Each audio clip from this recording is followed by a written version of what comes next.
여러분의 영혼과 가정에 하나님께서 주시는 은혜와 평안이 넘치기를 주의 이름으로 축복합니다. 몇 주 전에 가슴을 뭉클하게 하는 동영상 하나를 보았습니다. 22살 된 최성봉이라고 하는 청년이 소개되었는데 3살 때까지 고아원에 있다가 그리고 너무 두들겨 맞아서 견딜 수가 없어서 5살 때 뛰쳐나와서 그때부터 껌을 팔고 또 바카스 같은 거 이렇게 팔면서 10여 년 동안 이렇게 살았습니다. 잠은 공중 화장실에서 자고 그리고 또 계단 밑에서 잠을 자기도 하고 그런 가운데서 참 공부하기를 원해서 중학교 검정고시 이제 합격하고 그리고 대전 예고라고 하는 예술고등학교에 입학을 했습니다. 평범하지 않은 정말 최악의 환경에서 절망하지 않냐고 부르고 싶은 그런 노래를 늘 불렀는데 한 방송국 프로그램에서 넬라 판타지아라고 하는 노래를 발표했습니다. 네, 상상을 뛰어넘는 그야말로 가창력이 뛰어난 놀라운 노래가 이 청년의 입에서 청아하게 울려 나왔습니다. 그래 심사원들이 놀랬고 또 울기도 하고 그런 것 같습니다. 기대하지 않았던 환경과 기대하지 않았던 사람에게서 굉장한 일이 벌어질 때 우리는 amazing이라고 하는 말을 씁니다. 노예상인으로 참 악명을 떨쳤던 존 뉴턴 그 목사님, 나 같은 죄인 살리신 주 은혜 놀라워 찬송가를 작사했는데 여기 놀라운 은혜, 참 상상할 수 없는 이 놀라운 은혜가 바로 Amazing Grace입니다. 오늘 본문 마가복음 1장 21절 이하에 보면 예수님께서 가버나움에 있는 한 회당에 들어가서 가르치셨는데 수많은 사람들이 예수님의 가르치심을 듣고 놀라움에 사로잡혔는데 그 놀라움이 바로 Amazing입니다. 본문 말씀 22절 계속해서 보니까 뭇사람이 그의 교훈에 놀라니 이는 그가 가르치시는 것이 권위 있는 자와 같고 서기관들과 같지 아니함일라라. 그래서 가버나움이라고 하는 것은 이 갈릴리 호수 북서쪽에 있는 불과 호수에서 100m, 90m 정도 떨어져 있는 조그만 마을입니다. 사도 베드로 그리고 안드레, 사도 요한과 그리고 야고보의 고향입니다. 거기에서 태어났고 거기에서 바로 앞에 있는 호수에서 고기를 잡아온 그런 고향입니다. 거기에 회당이 있었는데 예수님께서 네 제자들을 데리고 회당에 들어가서 안식일에 가르치셨는데 사람들이 하나님의 말씀을 듣고 놀랐어요. 그 놀라움은 참으로 경이로움 그 자체였습니다. 이 다른 서적들을 참고해 보니까 이 놀라움이라고 하는 것은 한동안 멍하게 이렇게 참 멍한 상태가 될 정도로 놀라운 것이었다, 그렇게 설명을 했습니다. 왜 청중들이 이렇게 놀랐는가? 여기 본문의 말씀을 보니까 그의 교훈에 놀라니 이는 그가 가르치시는 것이 권위 있는 자와 같고 서기관들과 같지 아니함일라라 그랬습니다. 우리 예수님의 가르치심은 서기관들과 달랐습니다. 이 율법을 가르치는 서기관들이 가르치면 보통 다른 사람들이 쓴 글을 인용하거나 혹은 또 다른 사람, 이 서기관들이 가르친 것을 인용해서 말을 했습니다. 그러므로 그들의 가르침은 사람의 생각, 사람의 수준을 넘지 못한 가르침이었습니다. 그러나 우리 예수님은 자신이 생수의 근원이었기 때문에 자신에게서 나오는 그런 물을 사람들에게 공급하셨습니다. 사마리아 수가성 우물가에서 우리 예수님은 이 5 남편을 두었던, 그래서 삶에 몹시도 목마름과 갈증에 있었던 여인에게 자신이 생수임을 소개하셨습니다. 내가 주는 물을 마시는 자는 영원히 목마르지 아니하리니 내가 주는 물은 그 속에서 영생하도록 솟아나는 샘물이 되리라 그랬습니다. 수가성 여인이 추구하였던 욕망은 그 끝이 보이지 아니하는 세상에 대한 욕망이고 육신에 대한 어두운 욕망이었습니다. 사람들은 흔히들 자신들의 목마름이 원인이 무엇인지를 잘 모릅니다.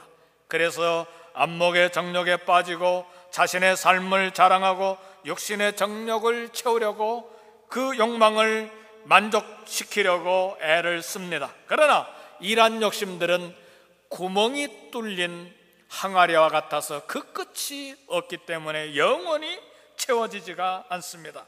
그러므로 수가성 여인에게 필요했던 물은 사람의 영혼을 회복시키고 영혼을 소생시키는 생명수여야만 가능했습니다. 오늘 우리 영혼의 궁극적인 만족과 안식을 주는 것은 사람의 철학과 사상이 아닙니다. 바로 예수님의 입에서 영생하도록 나오는 생수가 비로소 우리의 영혼의 만족을 채워주는 것입니다. 예수님의 입에서 영생하도록 솟아나는 말씀, 하나님 말씀만이 우리 영혼의 갈증을 해결하고 온전한 만족을 가져다 준다는 말씀입니다. 그래서 예수님은 가르치실 때 늘 사람이 근본적으로 목말라 하는 생명의 문제, 사망의 문제, 그리고 영생에 대한 문제를 다루었습니다. 그래서 우리 예수님의 말씀은 성경학자요 율법학자들인 서기관들의 가르침과 근본적으로 달랐던 것입니다. 예수님 말씀에 왜 서기관들과 달랐고 그렇게 놀랐는가? 우리 예수님의 가르침에는 권세가 있었습니다. 성도 여러분, 예수님의 가르치심이 서기관들과 다른 중요한 이유가 예수님이 권세를 가지시고 말씀을 증거하셨다는 이 말씀이 오늘 우리가 주의 깊게 들어야 될 주제입니다. 요한복음 1장은 이렇게 말합니다. 태초에 말씀이 계시니라. 이 말씀이 하나님과 함께 계셨으니 이 말씀이 곧 하나님이시니라. 그렇게 말씀했습니다.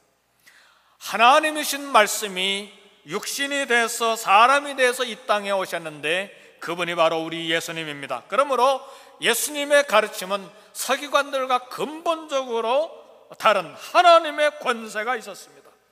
예수님의 가르침에는 하늘 아버지로부터 오는 권세가 있었습니다.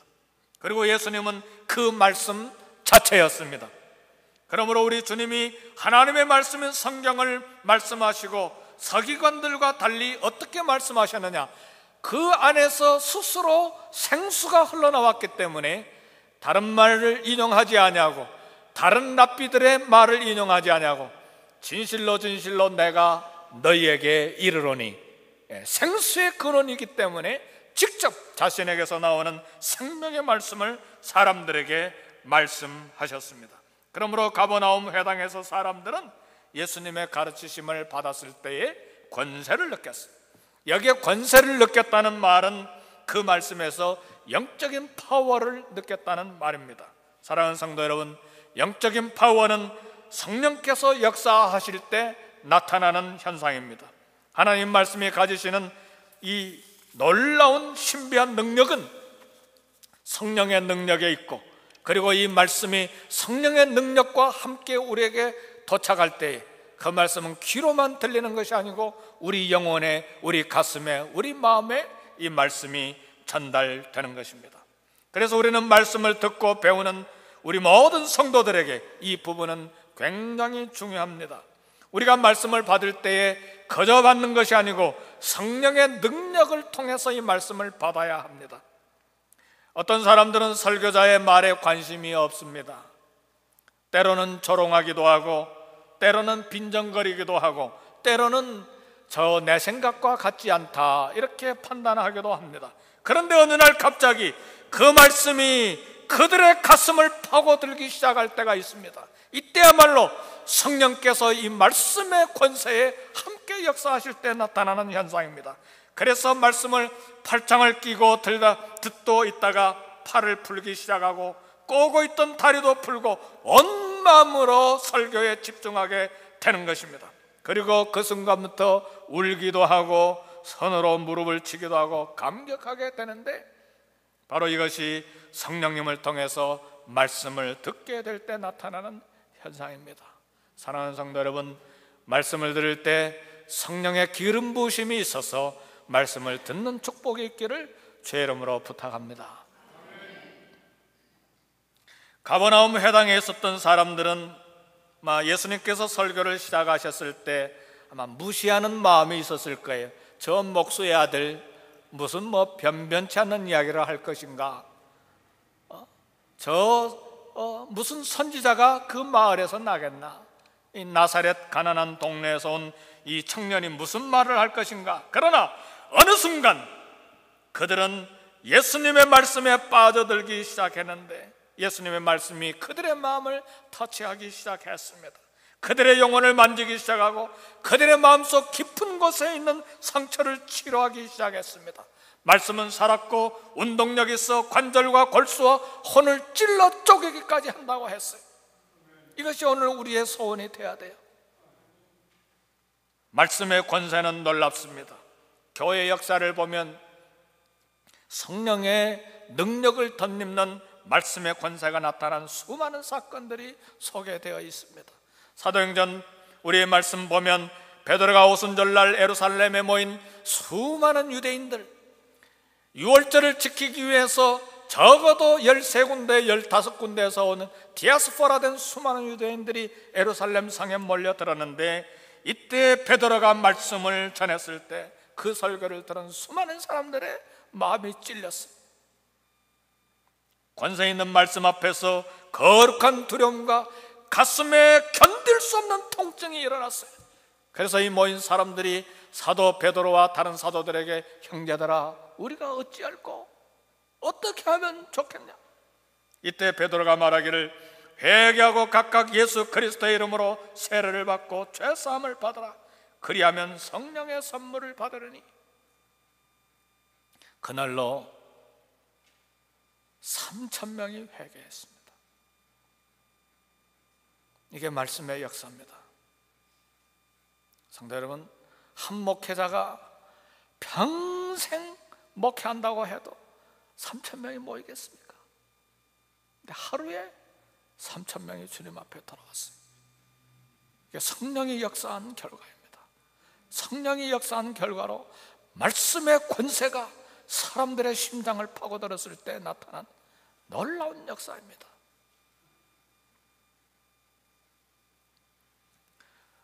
영국 출신으로서 미국에 건너와서 1740년대에 미국 교회의 부흥을 주도했던 휘필드 목사님이 설교할 때 사람들이 그 말씀을 듣고 너무나 가슴이 아파서 막 울다가 쓰러진 일들이 많았다는 보고서를 읽었습니다. 오늘 저는 우리 교회에 말씀을 듣고 견딜 수 없는 통증을 느끼고 울다가 또 하나의 말씀 듣다가 또 기도하다가 찬송하는 역사가 있기를 주의 이름으로 축복합니다. 이런 부흥이 우리 교회에 있어야 돼. 코리아타운과 LA 그리고 우리 캘리포니아에 있어야 돼요. 이런 부흥의 역사가 100년 만에 한 번씩 일어났어요. 1700년대, 우리 한국엔 1900년대. 한국교회에서 일어나는 부흥은 말씀을 가르치는 사경회와 기도회 속에서 일어났습니다. 한국교회 1907년도에 일어나는 부흥은 우리 한국인들 때문에 일어난 건 아니었어요. 영국에서 온 선교사들, 캐나다에서 온 선교사들, 스칸디나비아에서 온 선교사들, 미국에서 온 선교사들이 회개운동을 일으켰어요. 그 중에 영국에서 온 하디라고 하는 선교사님, 이분 대단한 사람이었어요. 얼마나 대단했느냐? 영국 시민이라고 하는 백인 우월주의가 가득했었어요.